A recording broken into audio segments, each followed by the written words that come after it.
We're going to pretend that your 4 Muslim classmates are actually not here in the U.S. We're going to pretend that they're actually in their home countries, learning. They've never been here, and they're learning about the United States. And they're learning about the United States in the way that most of us do, which is in the news. And you know how news is like mostly negative? And when you're in your home countries and you're learning about the United States, and I'm going to give you a picture of the United States that is virulently anti-Muslim, okay? That your media, just like our media, is going to pick out stuff that Muslims do because we tend to have more fear of Muslims, or we're going to pick out stuff that other countries do, countries we don't like or people we don't like, and we're going to tend to pick that out and highlight it. You know, your media might pick out all of the stuff in the United States that really portrays Islam and Americans to be really Islamophobic and really closed-minded and really this and really that, okay? So it's not the picture of it, but I'm going to give it to you, okay? And we're going to walk through in that way, and then we're going to have a conversation. I am picking out a certain flavor, a coloring of the way Islam is portrayed in the United States, okay? It is actually pretty common, the kinds of things that I'm talking about, because how often do you hear really positive, uplifting stories in the U.S. about Islam and about Muslim countries compared to the negative ones? How often do you hear our leaders talking about really positive ways about Muslims versus the negative ways about Muslims? I mean, how often, really? Think about it. And so, if we're going to pick out, just like we do in the media here, we're going to imagine you do it there. And let's just start with this, right? So here, this is pretty, imagine, your home, and this is the spiritual advisor to the former President Bush and advisor to Trump. He spoke at the inauguration, and he basically hates you. And he basically thinks that, your religion is evil and your religion is wicked. So, just want to let you know, my friends, your religion is evil and wicked. So, hang on to that, right? And then we're going to talk about this whole idea of Christian Dominionism. Have you ever heard of this? Christian Dominionism is this idea that, starting with the United States, that Christianity will be the dominant religion, or should be the dominant religion of the United States. It should take dominion over all other religions because the United States is not only sociologically a Christian nation, but it actually is by law, and should be by law because the founding fathers, et cetera, is a Christian nation, and that we should be living by the Bible. And we should be living by the words of God. And most importantly, this is really key. Jesus, not Allah, because Allah is irrelevant to Christians, right? Allah's nobody. I mean Muhammad, pardon me, peace be upon him. Thank you very much. Muhammad is irrelevant to Christians. But Jesus is coming again.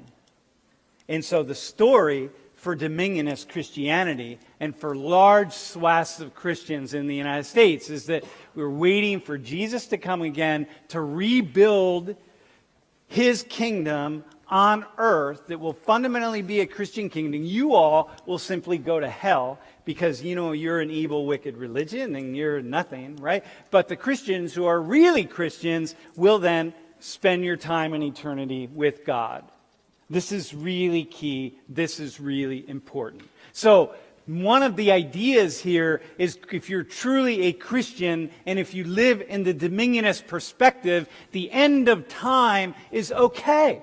Because the end of time means that Jesus has come again and God has regained his kingdom on earth, and it's all good. It's not a problem. So there's nothing to be afraid of. We're just sort of waiting along. And so one of the issues that's going on right now, and I'll show you some stuff, is Christian dominionism in the military. So many generals and many high-ranking people in the U.S. military who hold these dominionist ideas, including that, hey, we're just waiting for Jesus to come again because, it's all going to happen and he's going to come and everyone's going to be happy and we're going to live in this wonderful place again just like it was. And because this is the story and this is what has to happen. Revelations will absolutely play itself out. The Air Force had this course that they were teaching to the people who, on just war theory. People who had their fingers on the buttons to shoot the atomic bombs. You understand. We still have people who have to shoot the bombs up. And imagine you are that person who has to push the button.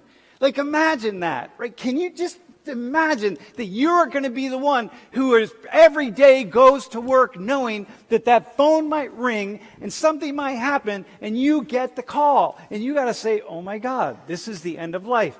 And if you're Catholic, you do this. And if you're Protestant, you do that. And whatever it is, but here it goes and we go. And so the Air Force was teaching these folks according to this Christian ideology.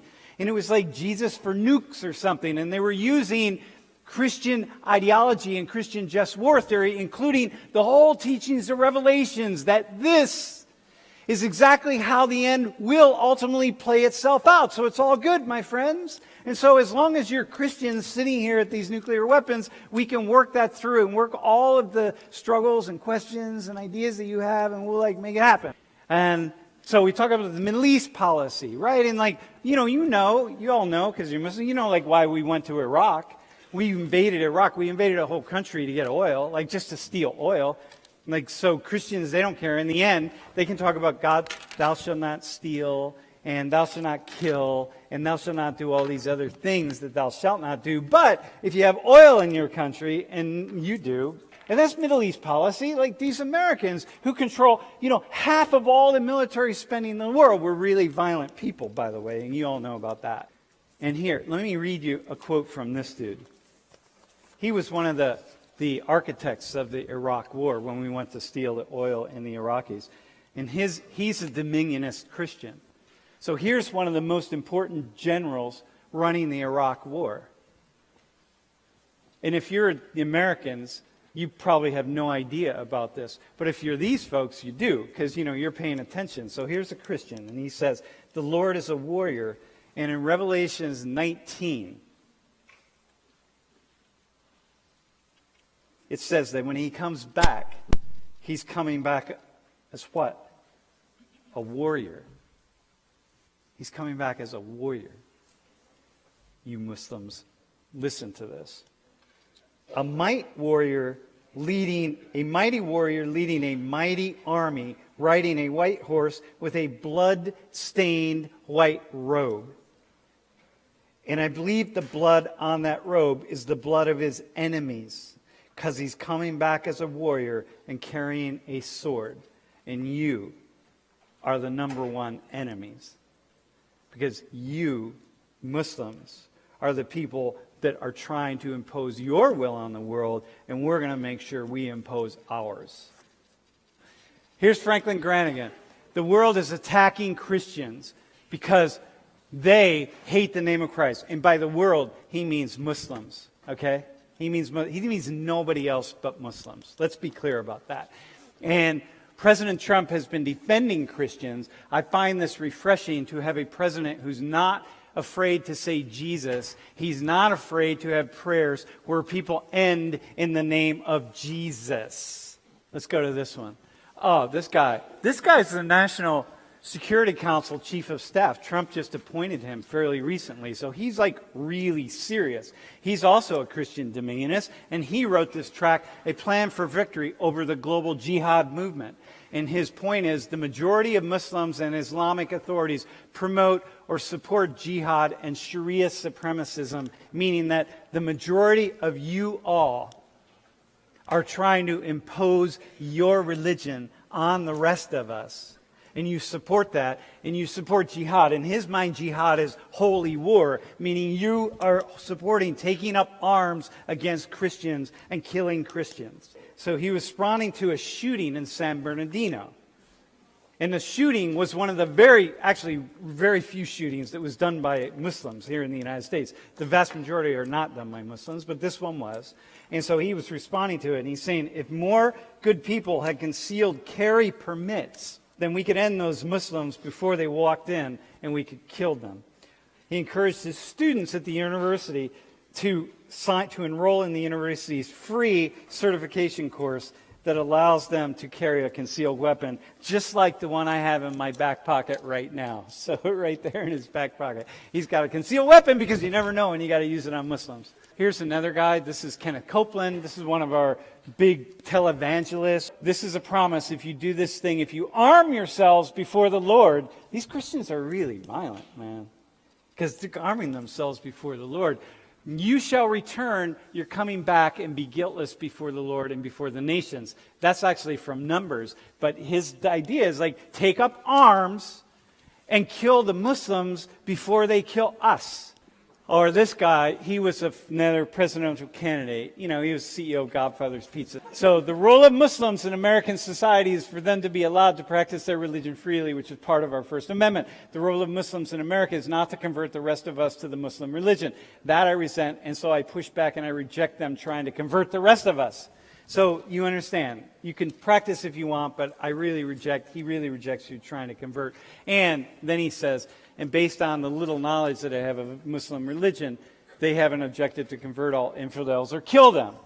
So this is the idea. The guy that ran for president. You all have this fundamental ideology that you have to convert us or kill us. And so we're going to go back to, what's his name? We're going to kill you before you kill us. And this is the ideology. We got to get this out to the American people because, you know, this is real.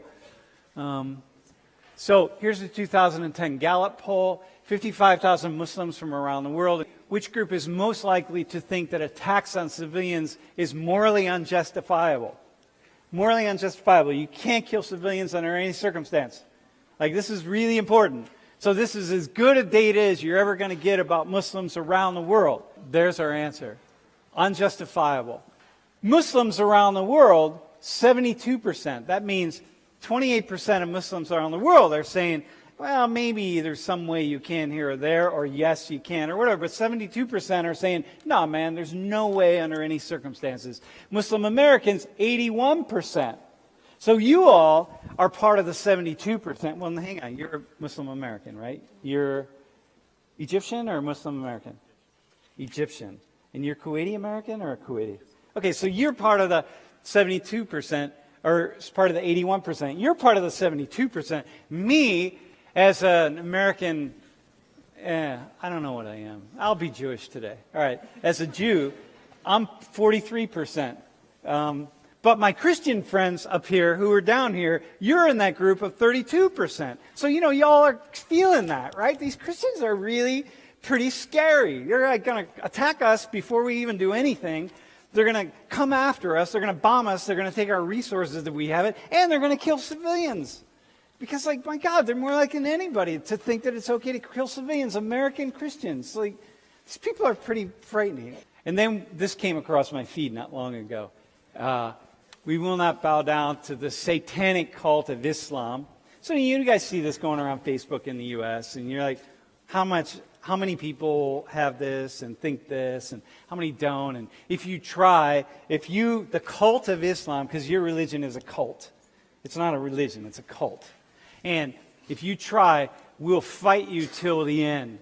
We don't fear or we don't recognize you. We don't recognize your religion. We're free men, not women. I guess women aren't free, but whatever, dude. Accept how it is. You know what I mean? It's good enough. But the men are free. That's good enough. And you can never defeat us because God is with us. God's not with you. God is with us. Thank you very much.